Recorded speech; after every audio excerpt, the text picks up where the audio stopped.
महाराज, ऐसा बहन और भाई का संबंध होता है। केवल एक ये नहीं कि बहन ने अगर कुछ मांग लिया और भाई ने कुछ दे दिया वहीं तक का संबंध है, तिलक लगवाया और 100-500 का लिफाफा दे दिया वहीं तक का संबंध है। नहीं नहीं, इस दूज का नाम है यम द्वितीया। यम द्वितीया का मतलब है सूर्य नारायण भगवान की धर्म पत्नी माता छाया के गर्भ से जो पुत्र उत्पन्न हुए हैं यम, उनके बाद में जो बहन उत्पन्न हुई हैं यमुना जी। महाराज, कितना आत्मीय प्रेम होगा अगर यमुना जी का संपूर्ण परिवार देखा जाए। यमराज, शनि महाराज, यमुना जी, ताप्ती, कितना कितना सुंदर परिवार है।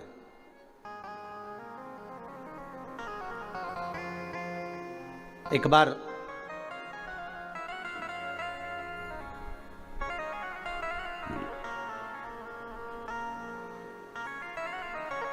एक मुखिया जी ठाकुर जी की सेवा में लगे हुए थे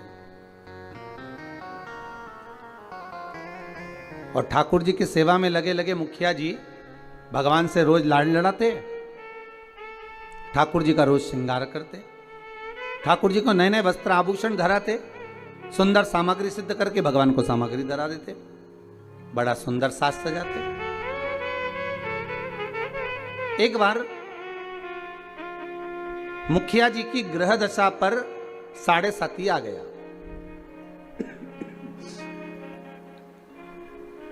और मुखिया जी की ग्रह दशा पर जब 7.5 आया, शनि जब लगा, अब मुखिया जी कष्ट में हो गए, परेशान हो गए, बड़े दुखी हो गए, आए दिन बड़े कष्ट में रहते। एक दिन मुखिया जी की आंखों में जब जल भर गया, नैनों में जल भर गया, तब श्री ठाकुर जी महाराज स्वयं प्रकट होकर पूछे, क्यों मुखिया जी आज आपके नैनों में जल भरा हुआ है, बात क्या है? शास्त्र कहता है, शिव महापुराण की कथा कहती है, जब आप शंकर भगवान पर जल चढ़ाएं या ठाकुर जी से लाड़ लड़ाएं, ठाकुर जी की सेवा करें, ठाकुर जी की अर्चना करें, पाठ करें, पूजन करें, ठाकुर जी का स्नेह लड़ाएं, उस समय पर श्रृंगार करते समय, पूजन करते समय, सेवा करते समय, भगवान की आराधना करते समय आपकी आंखों में जल नहीं होना चाहिए। भगवान की अर्चना करते समय जल क्यों आए, किस लिए?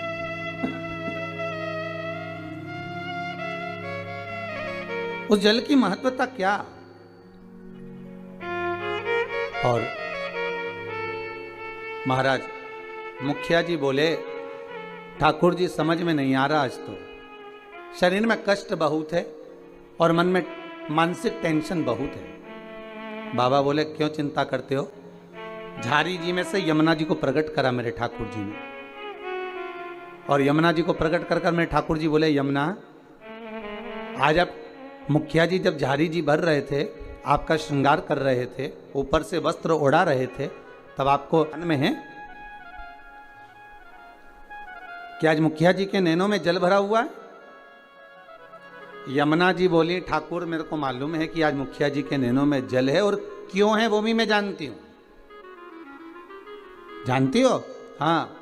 क्यों जल है? तो कहा, जल होने का केवल एक कारण है कि मेरे भाई शनि की दृष्टि मुखिया जी पे पड़ गई। ओहो, 7.5 वर्ष तक रहेगी।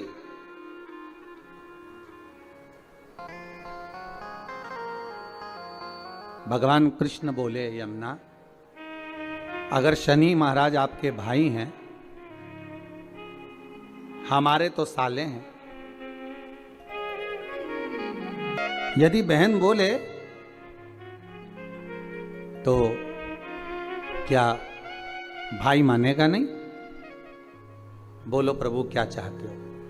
बस जाओ और शनि महाराज से कहो, जो ठाकुर जी से लाड़ लड़ाए, जो भगवान की सेवा में डूबा रहे, जो भगवान की भक्ति में सदा डूबा रहे, उस पर कभी न 7.5 लगे न ढैया लगे। शनि की कुदृष्टि उस जीव पर नहीं पड़ना चाहिए।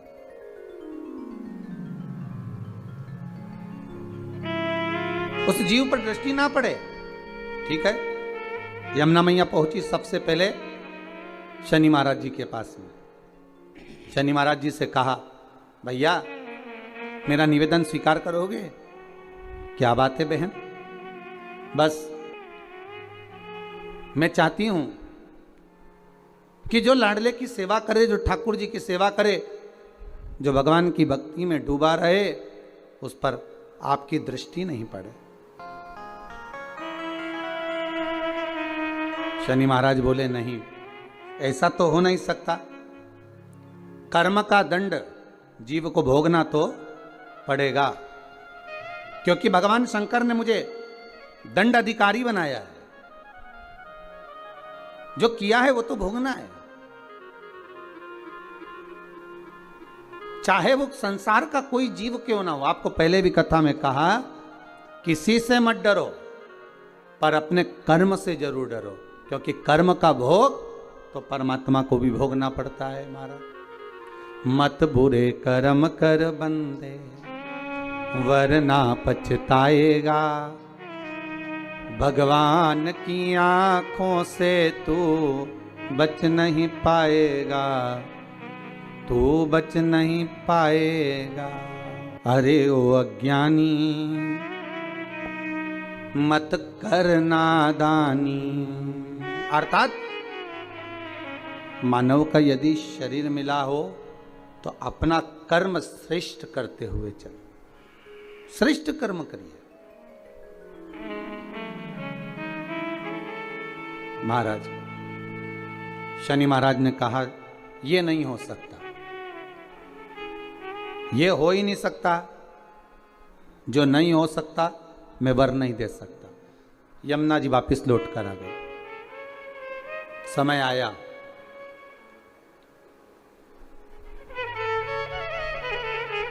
कार्तिक का महीना था।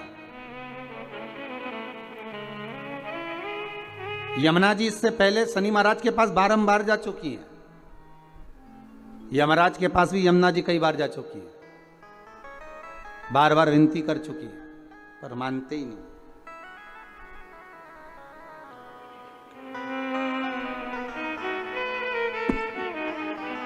कार्तिक का महीना और महाराज द्वितीया तिथि शुक्ल पक्ष की। आज यमुना जी ने बड़ा सुंदर श्रृंगार किया है महाराज, बड़ा सुंदर श्रृंगार। महाराज क्या साज सजाया है मेरी माँ ने।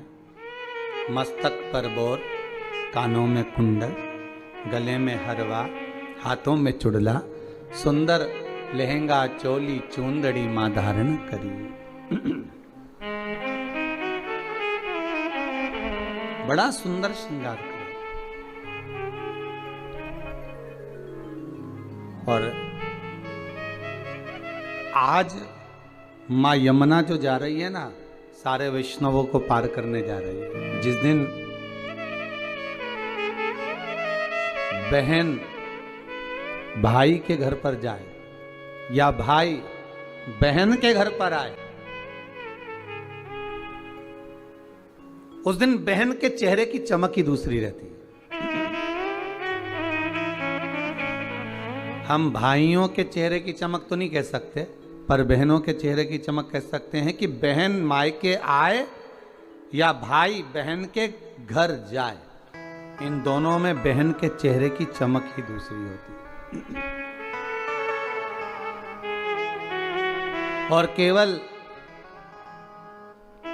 एक बात याद रखिएगा, यमुना मैया केवल अपने कार्य के लिए नहीं जा रही हैं यमराज के पास में, शनि महाराज के पास में।